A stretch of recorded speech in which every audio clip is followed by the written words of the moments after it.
She walked into the luxury dealership wearing jeans and a navy sweatshirt, her brown hair cascading naturally around her shoulders as she admired the gleaming vehicles. Not a single salesperson approached. When she finally expressed interest in the premium model, the salesman in the crisp blue suit held up his hand dismissively. "I'm sorry," he said loudly enough for everyone to hear, "but you clearly don't have the money for this." Little did he know that her husband's black card was about to change everything in this Chicago showroom. The morning sun streamed through the windows of Sarah Miller's spacious lakefront apartment in downtown Chicago. At 40, Sarah had the kind of quiet confidence that came from knowing exactly who she was and what mattered to her. Her chestnut hair was pulled back in a simple ponytail as she sipped her coffee, gazing out at Lake Michigan. "Are you sure you don't want me to come with you, Tom?"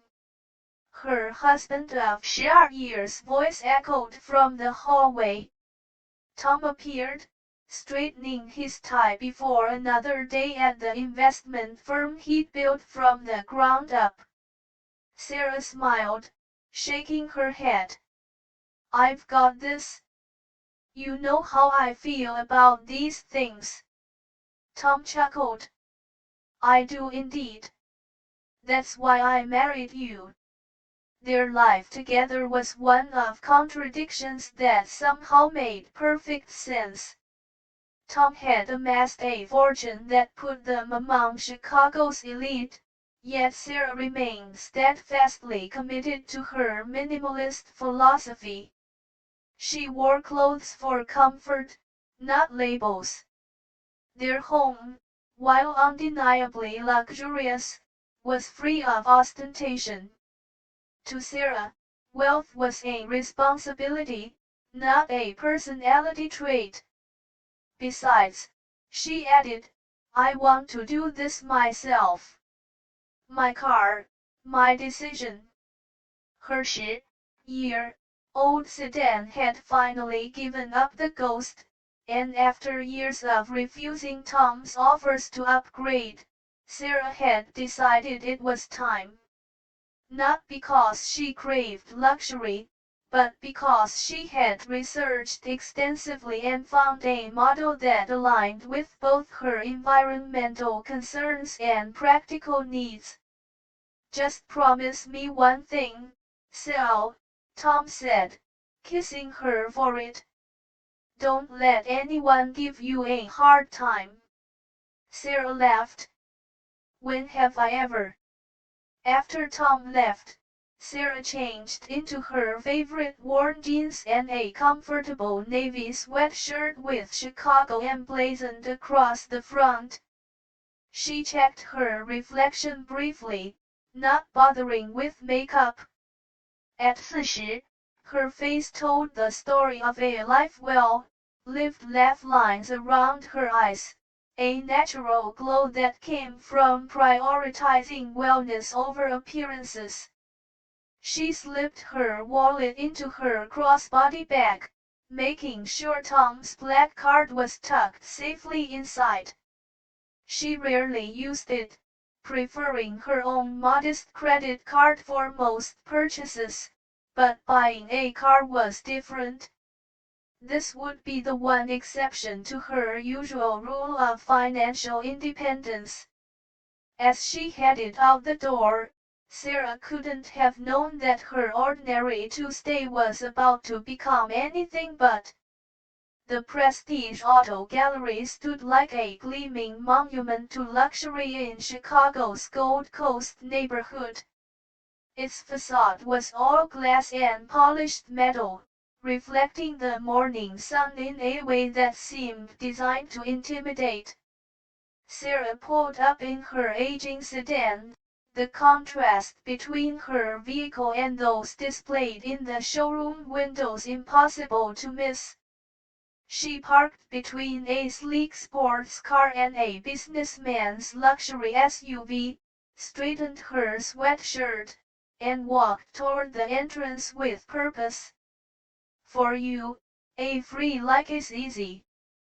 But for me, it is the greatest support and encouragement. For this video, can you give me 1 like and 1 subscription? Thank you very much. The interior was even more impressive than the exterior, a marble floor so polished it mirrored the crystal chandeliers overhead, golden decorative panels adorning the walls, and of course, the cars. Each vehicle sat on a slightly raised platform, perfectly lit to accentuate every curve and feature a red sports coupe, a golden luxury sedan, a sleek black SUV, each more beautiful than the last. A gentle piano concerto played in the background, and the air was scented with what Sarah recognized as an expensive custom fragrance. Everything about the space was designed to whisper, "This is for the elite." 4 salesmen in identical blue suits stood in various positions around the showroom. As Sarah entered, she noticed the immediate shift in their body language, the slight stiffening, the exchanged glances, the hesitation. Not one of them moved to greet her. She wandered among the vehicles, running her finger lightly along the fender of a particularly striking red model. Still, no one approached. A couple entered behind her, the man in an expensive suit, the woman draped in designer labels, and 2 salesmen immediately moved to assist them. Sarah smiled to herself. This wasn't the first time her appearance had led to assumptions, and she doubted it would be the last. She continued her self-guided tour, bending to examine the interior of a golden sedan that had caught her eye. "Can I help you?"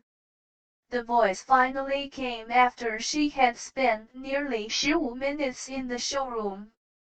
Sarah straightened to find a young salesman, not the senior staff who were attending to the well-dressed couple, but clearly junior by comparison. "Just looking for now," Sarah replied with a warm smile, "but I'm in the market for a new car." "I see," he said, his tone still somewhat dismissive. His tone suggesting he didn't believe her. "Well, let me know if you have any questions. These models might be a bit premium for most budgets." "I'm particularly interested in this one," Sarah said, indicating the golden sedan. "The Crown Victoria Sovereign, right? The hybrid model with the enhanced safety package." The salesman blinked, clearly surprised by her specific knowledge. "Yes, that's correct. You know your cars." "I do my research," Sarah said simply. "Could you tell me about the warranty options?" As she asked informed, detailed questions, the young man's demeanor gradually shifted. He began to engage more genuinely, though still with an undertone of doubt. From the corner of her eye, Sarah noticed one of the senior salesmen, tall with perfectly coiffed hair and a stance that radiated confidence, watching their interaction with narrowed eyes. It was only a matter of time, she knew, before her interaction with the junior salesman would attract more attention, whether welcome or not. The Crown Victoria Sovereign accelerates from 0 to 60 in 4.2 seconds, but what really impresses me is the regenerative braking system, Sarah said, leaning slightly to peek at the vehicle's interior. I read that it's the most efficient in its class. The junior salesman, who had introduced himself as Kevin, nodded with increasing respect. That's right. The engineers redesigned the entire system for this model year. And the safety rating? 5 stars across all categories. Correct, Sarah continued, recalling the details from her extensive research. Yes, ma'am, top of its class inside, impact protection specifically. Their conversation had evolved into a genuinely enthusiastic discussion about the car's features, with Kevin gradually forgetting his initial skepticism. Sarah knew her stuff, and it was becoming impossible to ignore. Would you like to sit inside? Kevin offered, moving to open the door for her. I'd love to, Sarah replied, genuinely excited. As she settled into the driver's seat, her hands instinctively finding the perfect position on the leather-wrapped steering wheel, she couldn't help but admire the craftsmanship. The dashboard was an elegant blend of traditional luxury and cutting-edge technology.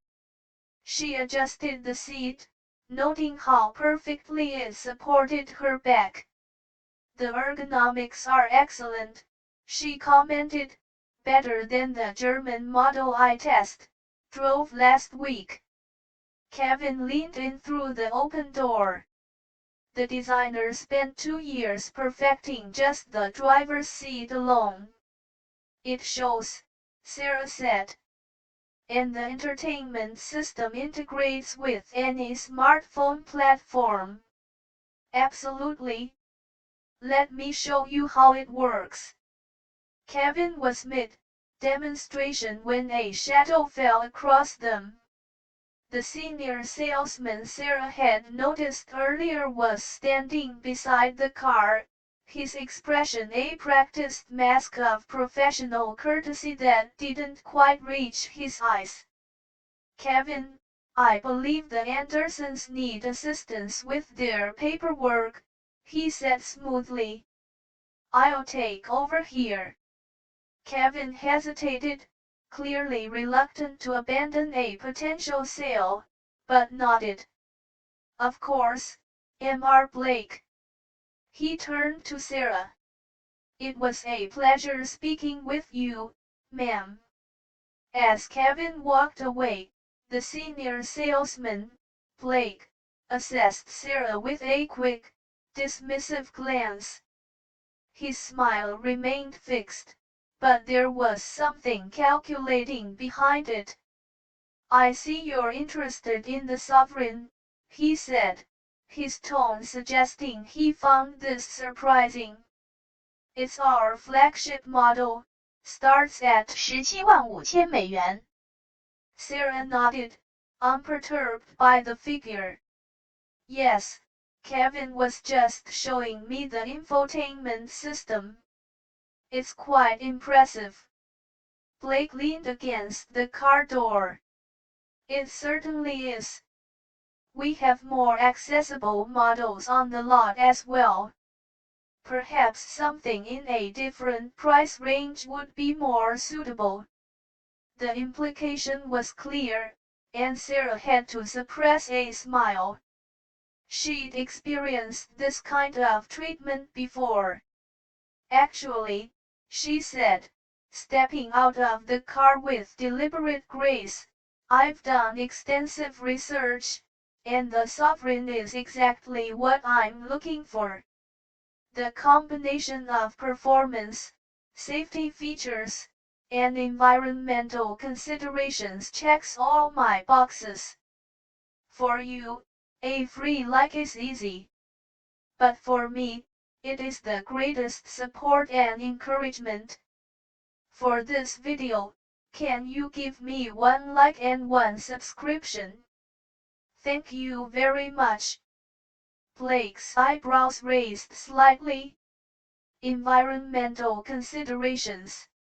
At this price point, most of our clients are more interested in horsepower than carbon footprint.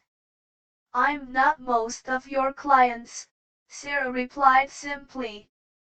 Clearly, Blake said, his gaze traveling over her casual attire. Well, if you're serious about the sovereign, we should discuss financing options. These vehicles typically require substantial down payments and excellent credit scores. That won't be necessary, Sarah said. If I decide to purchase, I'll be paying in full today. For the first time, Blake's composed expression faltered, genuine surprise flashing across his features before he recovered. I see. Well, that's unusual. Sarah smiled. Is it? I would think a dealership of this caliber would encounter clients who prefer straightforward transactions. Blake's assessment of her shifted visibly, recalculating the situation. Two other salesmen had drifted closer, sensing something interesting unfolding. The air in the showroom seemed to thicken with attention. Let's discuss this in my office, Blake suggested, gesturing toward a glass, enclosed space at the rear of the showroom. I'd prefer to continue looking at the vehicle first, Sarah replied. I have a few more questions about the features. Blake's professional smile tightened almost imperceptibly. Of course. What else would you like to know? The showroom's ambient music seemed to fade into the background as Blake's patience visibly thinned. Sarah had spent the last 20 minutes asking increasingly technical questions about the Sovereign, from its engine specifications to the sourcing of its leather interior. And the warranty covers the hybrid battery system for how long exactly? She asked, knowing full well the answer from her research. 8 years or 10,000 miles, Blake replied, his tone growing increasingly clipped. Two more customers had entered the showroom, and she could tell he was calculating the commission he might be losing by remaining trapped in this conversation.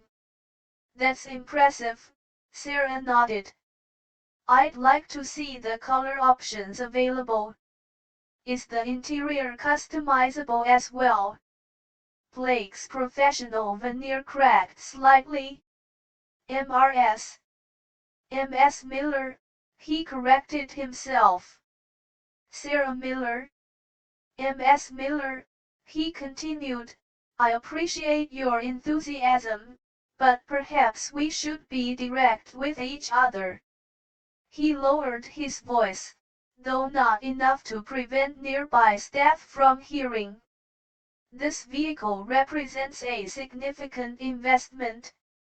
The monthly payments alone would exceed what most people spend on their mortgage. Sarah met his gaze steadily. I'm aware of the price point, Mr. Blake. As I mentioned earlier, I'm prepared to purchase outright today if the car meets my expectations. Blake let out a small, incredulous laugh that didn't reach his eyes. With all due respect, MS Miller, I've been in this business for 15 years. I can typically gauge a serious buyer within the first few minutes. And your gauge says? Sarah asked, though she already knew the answer. Blake glanced pointedly at her casual attire, the worn jeans, the simple sweatshirt, the practical crossbody bag.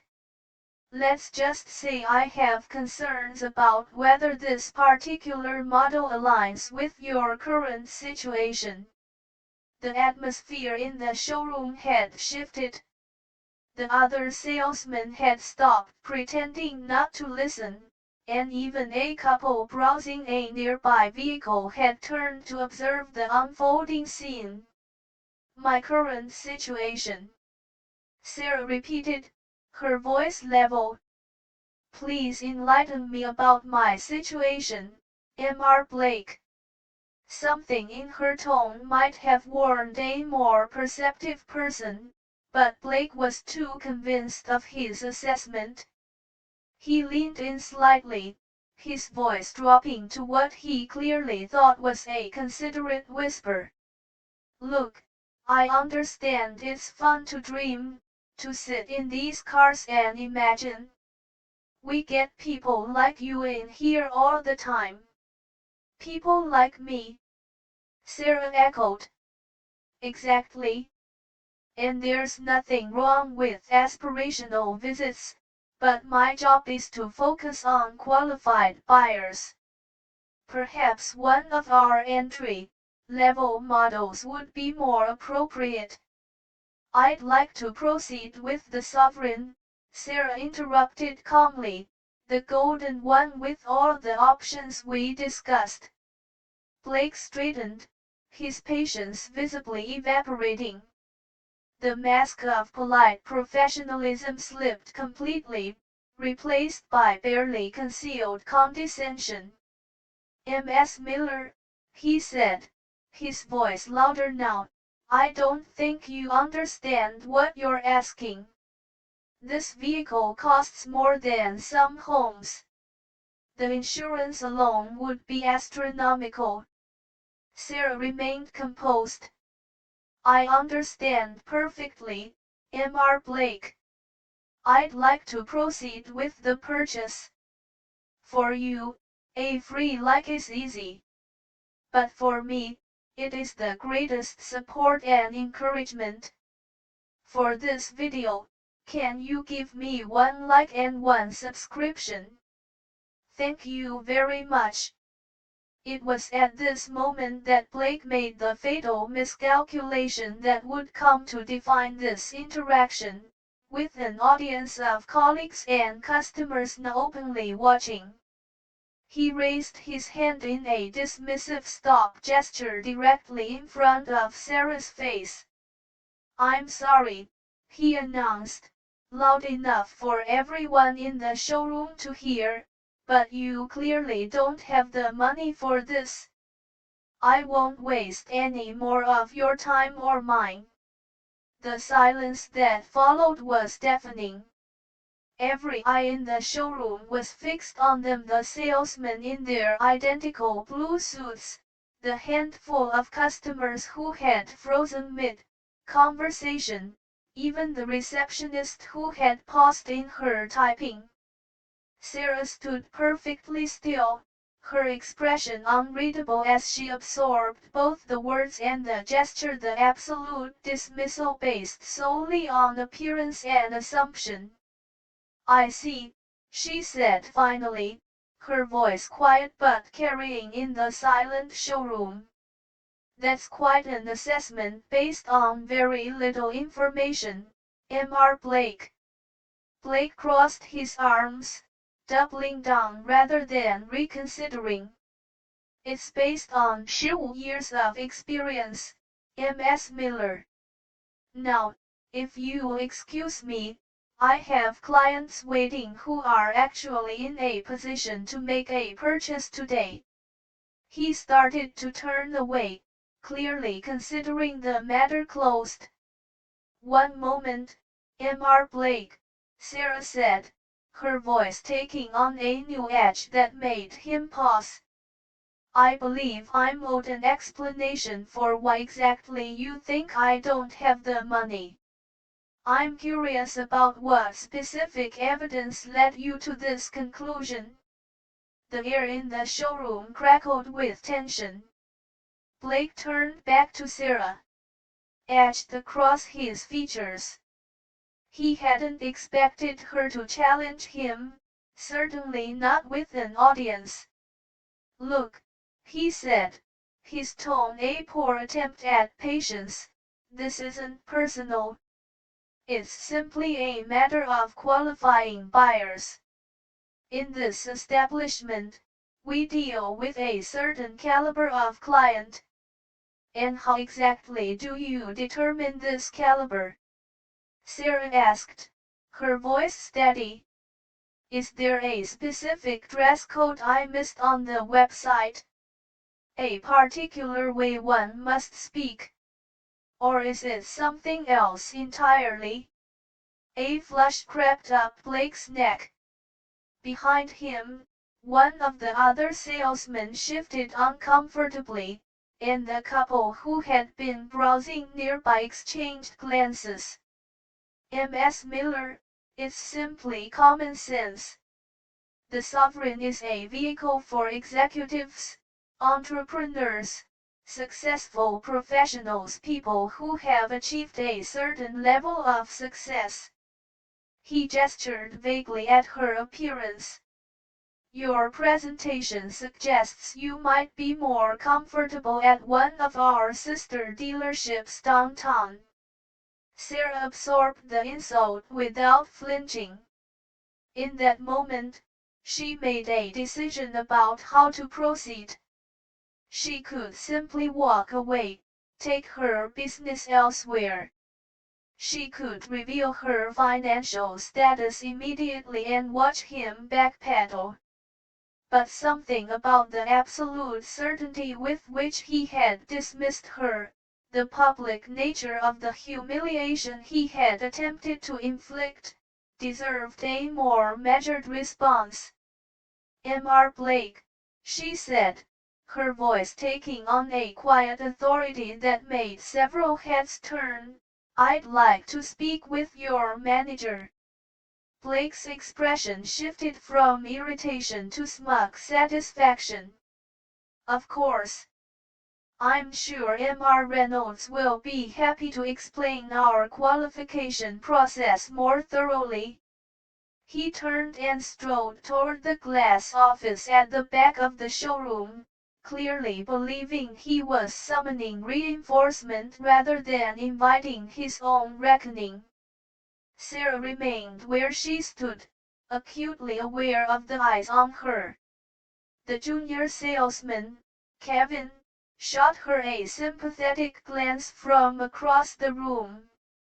The receptionist had picked up her phone and was whispering urgently into it. In the stillness of that moment, Sarah thought about all the people who had ever been judged by their appearance, dismissed because they didn't fit someone's narrow definition of success or worth.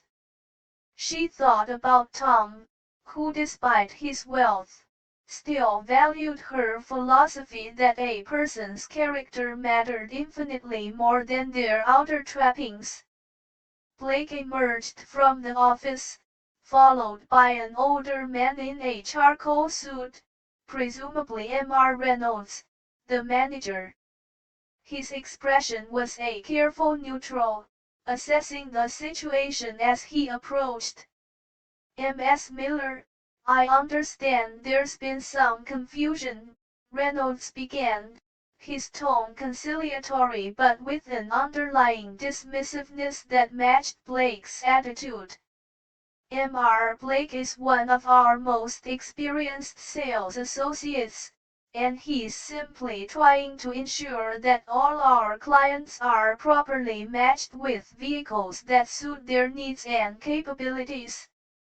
"Yes, he made those capabilities quite clear," Sarah replied.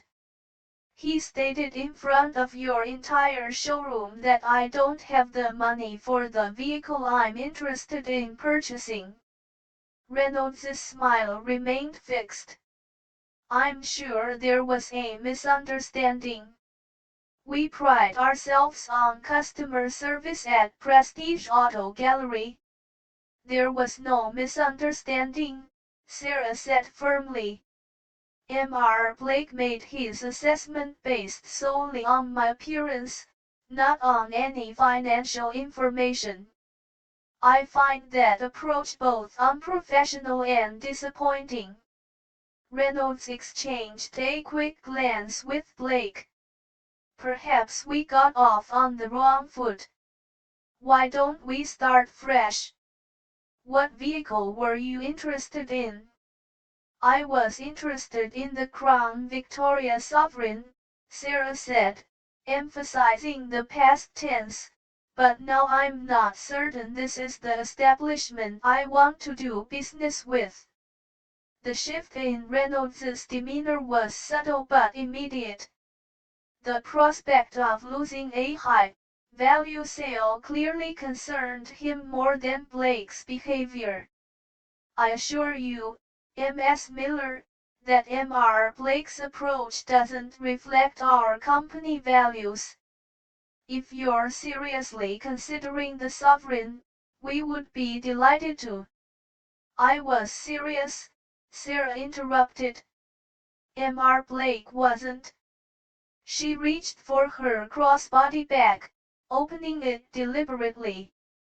The hushed tension in the showroom was broken only by the soft classical music still playing overhead. Reynolds and Blake watched with poorly concealed skepticism as Sarah reached into her bag, their expressions suggesting they expected her to produce some irrelevant document or perhaps a modest bank statement that would only confirm their assumptions. Instead, she withdrew a sleek black wallet, its leather soft and unmarked by the wear and tear of regular use. She opened it with deliberate slowness, removing a single card that instantly commanded attention, the unmistakable black titanium of an invitation, only credit card, reserved for clients whose wealth put them in the upper echelons of society. For you, a free like is easy. But for me, it is the greatest support and encouragement. For this video, can you give me 1 like and 1 subscription? Thank you very much. Perhaps this will clarify my situation for you, Mr. Blake, Sarah said calmly, holding out the card. Blake stared at it, his expression cycling rapidly through disbelief, shock, and the dawning horror of realization. Card gleamed under the showroom lights, its presence as powerful as a royal seal in medieval times. That's...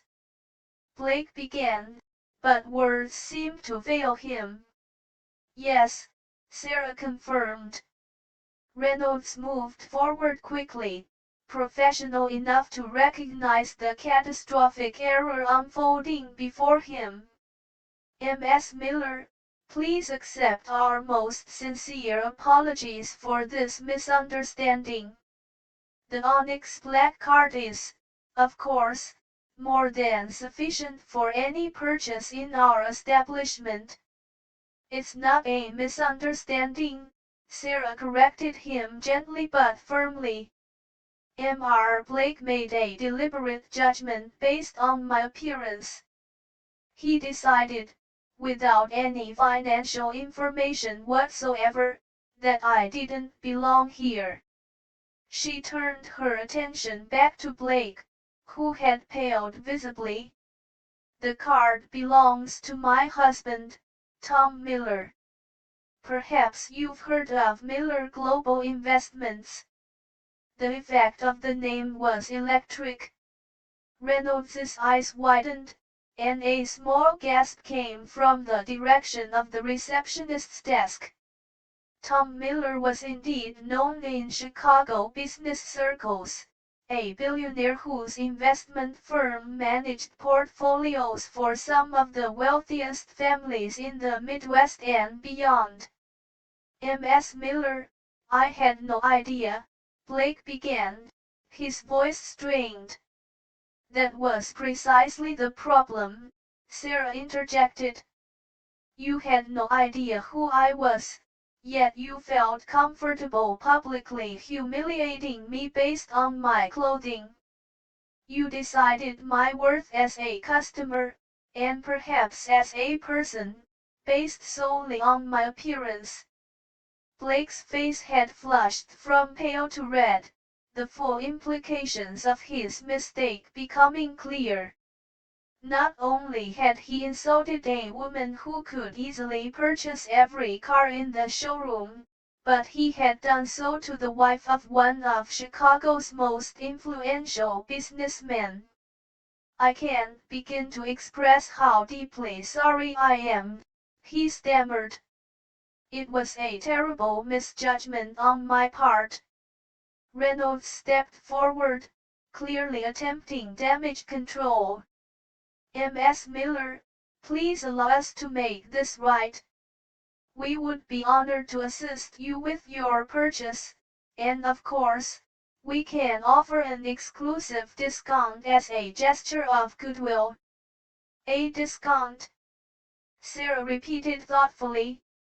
"Because now you've determined I can afford the full price."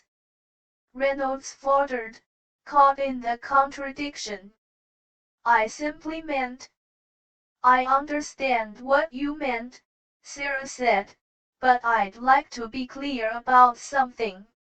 My objection isn't that Mr. Blake failed to recognize my financial status. My objection is that he felt entitled to make assumptions and to treat another human being with contempt based on those assumptions." She glanced around the showroom, noting that every person present was listening intently. The junior salesman, Kevin, was watching with something like admiration in his eyes. "The truth is," Sarah continued, turning the black card over in her fingers, "I rarely use this card. I don't typically define myself by my husband's success or our financial status. I choose to dress comfortably. I choose to drive practical vehicles. I choose to value people based on their character, not their appearance or possessions." She returned the card to her wallet deliberately, then looked directly at Blake.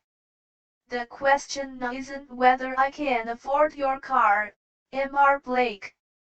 The question is whether you deserve my business." The silence that followed Sarah's statement was absolute. Even the ambient music seemed to have faded into nothingness, as though the sound system itself was holding its breath. Blake stood frozen, his earlier confidence shattered, while Reynolds moved into crisis management mode. "Ms. Miller," the manager began, his voice a study in controlled panic, "I cannot apologize enough for this unfortunate incident. Mr. Blake's conduct does not reflect our values, and I assure you that appropriate measures will be taken." Blake finally found his voice, though it emerged strained and unnaturally high. "Ms. Miller, please, I made a terrible mistake. If you'll allow me to make it right." "How exactly would you make it right?" Sarah asked, her tone genuinely curious rather than accusatory. "Would you treat the next person who walks in wearing casual clothes with more respect, or would you simply be more careful about who you judge openly?" Blake had no answer for this, his mouth opening and closing without producing sound. Reynolds stepped in smoothly. "Ms. Miller, if you'll step into my office, I'd like to personally handle your purchase. We'll ensure you receive our VIP treatment, and I'll see to it that Mr. Blake is—" "I'd prefer to continue our conversation here," Sarah interrupted. She gestured around the showroom. "After all, my humiliation wasn't private. Why should the resolution be?" By now, A small crowd had gathered, other salespeople, customers who had entered during the confrontation, even two detailers who had emerged from the service area, drawn by the palpable tension. Of course, Reynolds conceded, visibly uncomfortable with the public nature of the situation but seeing no alternative. From the corner of her eye, Sarah noticed Kevin, the junior salesman who had initially assisted her, stepped forward hesitantly. "Ms. Miller," he said, his voice steady despite the obvious risk. "If you're still interested in the sovereign, I would be honored to help you. I believe the golden model we discussed would suit you perfectly." The gesture wasn't lost on Sarah. This young man was not only offering professional courtesy but making a public statement by aligning himself with her rather than his colleagues. Blake shot Kevin a venomous look, but Reynolds nodded quickly, grasping at any opportunity to salvage the situation. "An excellent suggestion, Kevin. Kevin is one of our most knowledgeable associates." Sarah considered for a moment, then shook her head gently. "I appreciate the offer, Kevin, truly. You were respectful and helpful from the beginning, but I think my husband and I will take our business elsewhere." She turned back to Blake, who seemed to physically shrink under her gaze. "Mr. Blake, I want you to understand something. Today wasn't about a car. It wasn't even about money. It was about basic human dignity and respect." Blake nodded miserably, unable to meet her eyes. "I hope," Sarah continued, "that the next time someone walks into this showroom, regardless of what they're wearing, how they speak, or what assumptions you might make about their financial status, you'll remember this moment." A murmur of approval rippled through the onlookers. Reynolds, sensing that the situation had spiraled completely beyond his control, made one last desperate attempt. "Ms. Miller, please reconsider. Your husband has been a valued client of Prestige Auto Gallery in the past, and we would be devastated to lose your family's business." Sarah raised an eyebrow. "Has he? That's interesting, since Tom has purchased all his vehicles from Lakeside Motors for the past decade." Reynolds paled, caught in the obvious lie. "I must have been mistaken." "Yes," Sarah agreed. "You were about many things." She straightened her shoulders and adjusted her crossbody back with calm dignity. She addressed the entire showroom. "Thank you all for this enlightening experience. I wish you well." As she turned to leave, Kevin stepped forward once more. "Ms. Miller, for what it's worth, I think you handled this with incredible grace. I would have lost my temper much sooner." Sarah smiled genuinely at the young man. "Thank you, Kevin. Remember this feeling when you're in Mr. Blake's position someday. Treat everyone as though they matter, because they do." With that, she walked toward the exit, her head held high, leaving behind a showroom full of stunned faces and one important lesson about the danger of judging people by their appearance. The glass doors of Prestige Auto Gallery closed behind Sarah with a soft pneumatic hiss. As she walked to her aging sedan, She could see frantic activity through the showroom windows, Reynolds gesticulating wildly at Blake, Kevin being pulled aside by another manager, staff huddled in small groups, clearly discussing what had just transpired. Sarah sat in her car for a moment, taking a deep breath. Her hands trembled slightly, not from anger, but from the adrenaline of confrontation. Despite her composed exterior, standing up for herself had taken emotional energy. Her phone buzzed with a text from Tom. "How did the car shopping go?" She smiled, typing back, "Enlightening. We'll tell you everything tonight." As she started the engine, she noticed Reynolds hurrying across the parking lot toward her car. She rolled down the window as he approached. "Ms. Miller," he said, slightly out of breath, "please, I implore you to reconsider. Mr. Blake has been suspended pending review, and I've spoken personally with our regional director, who would like to offer you our most sincere apologies." Sarah looked at him thoughtfully. "Mr. Reynolds, I appreciate that you're trying to mitigate the damage, but I think we both know this isn't just about one salesman's behavior. For you, a free like is easy. But for me, it is the greatest support and encouragement.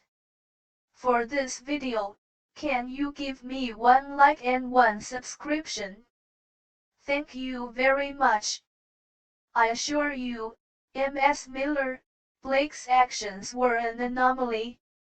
"Were they?" Sarah interrupted gently.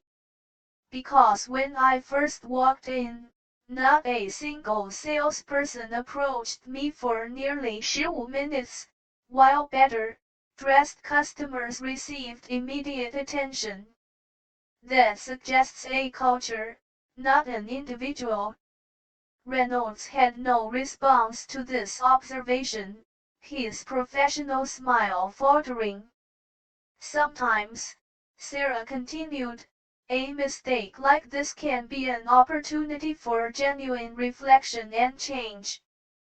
I hope that's what happens here." She rolled up her window and drove away, leaving Reynolds standing in the parking lot, his expression a mixture of consternation and realization. As Sarah navigated through Chicago's midday traffic, her phone rang through the car's speaker system. The caller ID displayed Lakeside Motors.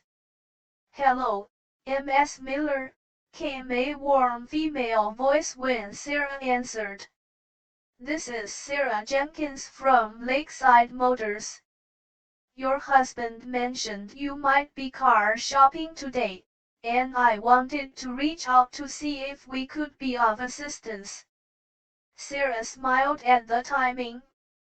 "Actually, Sarah, I am in the..." Sarah explained. "I'm looking for a dealership where I'll be treated with respect regardless of how I'm dressed. Ms. Miller, at Lakeside Motors, we believe that everyone deserves the same level of service and respect," Sarah Jenkins replied without hesitation. "Your husband has been a valued client for years, but even if you walked in as a complete stranger, our approach would be the same." "That's refreshing to hear," Sarah said. "I'm interested in the Crown Victoria Sovereign, preferably in gold. Do you have any on the lot?"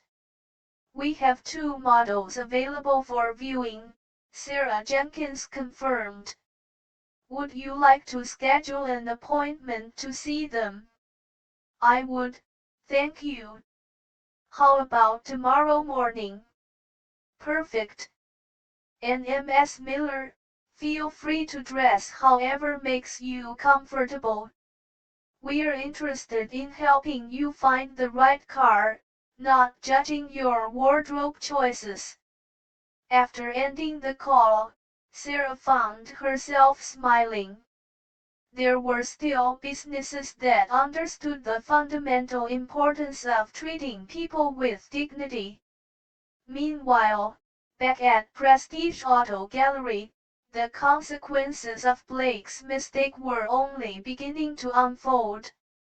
By the time Sarah arrived home that evening, the regional director had personally called to apologize, having been informed of the incident by a panicked Reynolds.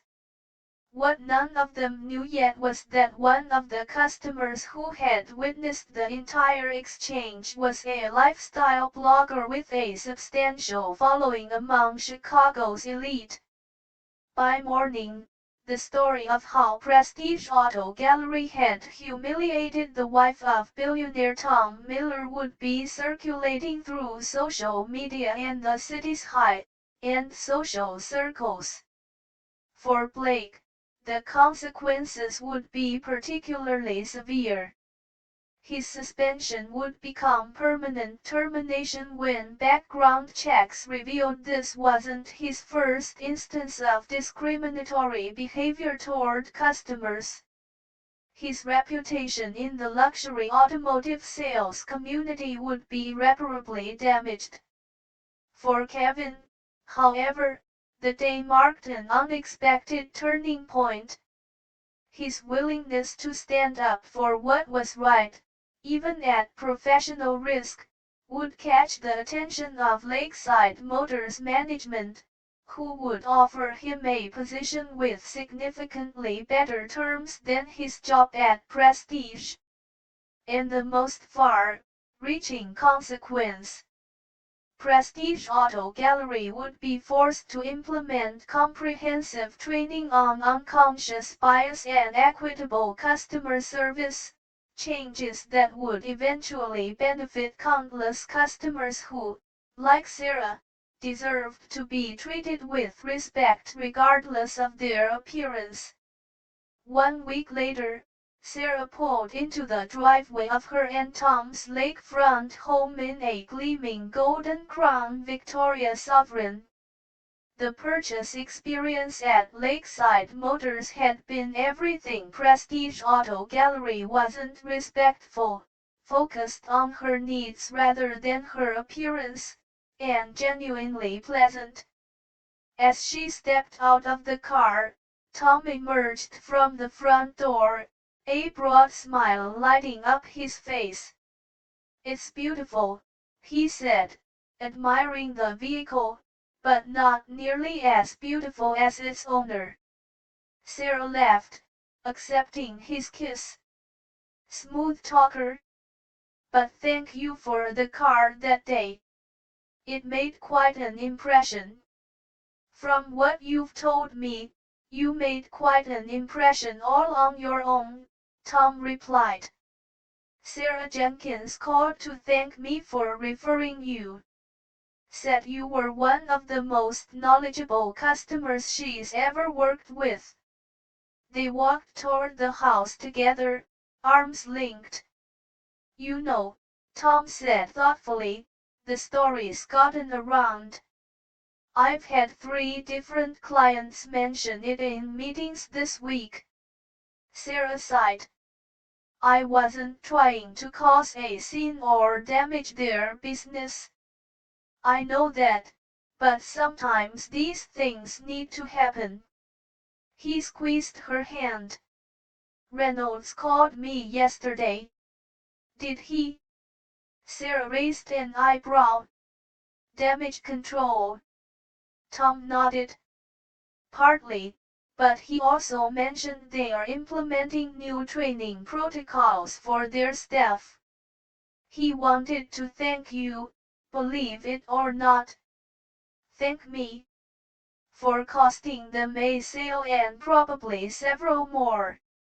For showing them a blind spot that was ultimately hurting their business," Tom explained.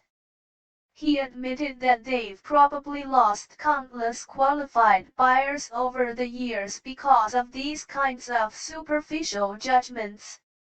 Sarah considered this as they entered their home. It's sad, really. So many people are judged unfairly based on how they look, what they wear, or how they speak. Most don't have the privilege of a black card to prove their worth. That's why what you did matters, Tom said. It wasn't just about you or that dealership. It was about challenging the idea that someone's appearance determines their value. The following month, Sarah received an unexpected email from Kevin, the junior salesman who had shown her respect from the beginning. He was now working at Lakeside Motors and thriving in an environment that valued integrity over appearances. His message was simple but meaningful. Thank you for reminding me why treating people with dignity matters. You changed more than you know that day. Sarah smiled as she read his words. Sometimes, the most powerful statement isn't made with wealth or status, but with quiet dignity and an unwavering commitment to being treated with basic human respect. She looked out at her golden sovereign gleaming in the driveway, not just a luxury vehicle, but a reminder that true value has nothing to do with appearances and everything to do with how we treat one another. If this story resonated with you, we'd love to hear your thoughts in the comments below. Have you ever been judged based on your appearance? How did you handle it? From Chicago to California, from Texas to New York, our viewers across America share these powerful moments of triumph and transformation every day. Your experiences matter, and we want to hear from you. Don't forget to subscribe to our channel for more inspiring stories that reveal the extraordinary courage of ordinary people. Hit that notification bell so you never miss a new upload, and share this video with someone who might need a reminder that appearances aren't everything. Remember, sometimes the most powerful statement we can make is simply standing our ground with dignity. Until next time, thank you for watching, and remember, your worth is never determined by how others see you, but by how you see yourself.